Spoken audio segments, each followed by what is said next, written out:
آل قابیل کے ساتھ جہاد کیا، جس میں اللہ تعالیٰ نے انہیں کامیابی عطا فرمائی اور بہت سے لوگ دین حق کی جانب راغب ہو گئے۔ حضرت ادریس علیہ السلام نے اپنی امت کو یہ بھی بتایا کہ میری طرح اس عالم کی دینی دنیاوی اصلاح کے لیے بہت سے انبیاء کرام تشریف لائیں گے، اور ان کی نمایاں خصوصیات یہ ہوں گی: وہ ہر بری بات سے بری اور پاک ہوں گے، قابل ستائش اور فضائل میں کامل ہوں گے، زمین و آسمان کے احوال سے اور ان کے امور سے کہ جن میں کائنات کے لیے شفا ہے، زمین و آسمان کے احوال سے اور ان امور سے کہ جن میں کائنات کے لیے شفا ہے یا مرض، وحی الہی کے ذریعے اس سے واقف ہوں گے کہ کوئی سوالی خالی ہاتھ نہ رہے گا۔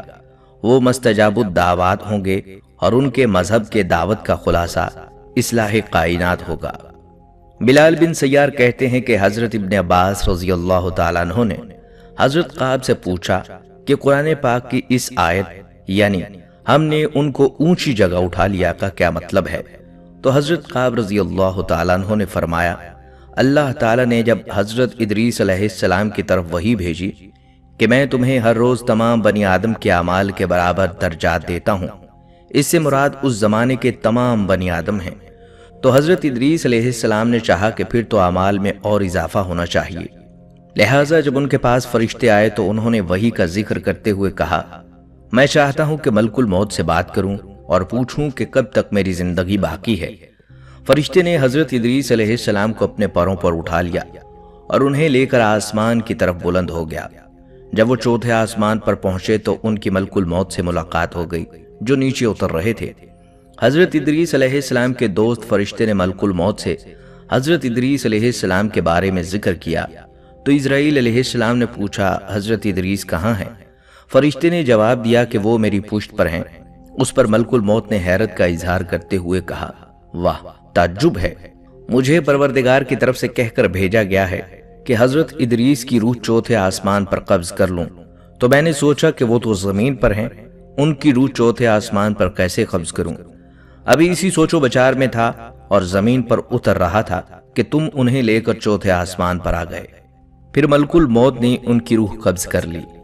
ابن ابی حاتم نے اس آیت کی تفسیر میں اس حدیث کو ذکر کرتے ہوئے یہ اضافہ کیا کہ حضرت ادریس علیہ السلام نے فرشتوں سے کہا، ملک الموت سے میرے بارے میں سوال کرو کہ میری عمر کتنی باقی رہ گئی ہے، جبکہ حضرت ادریس علیہ السلام فرشتے کے ساتھ ہی تھے۔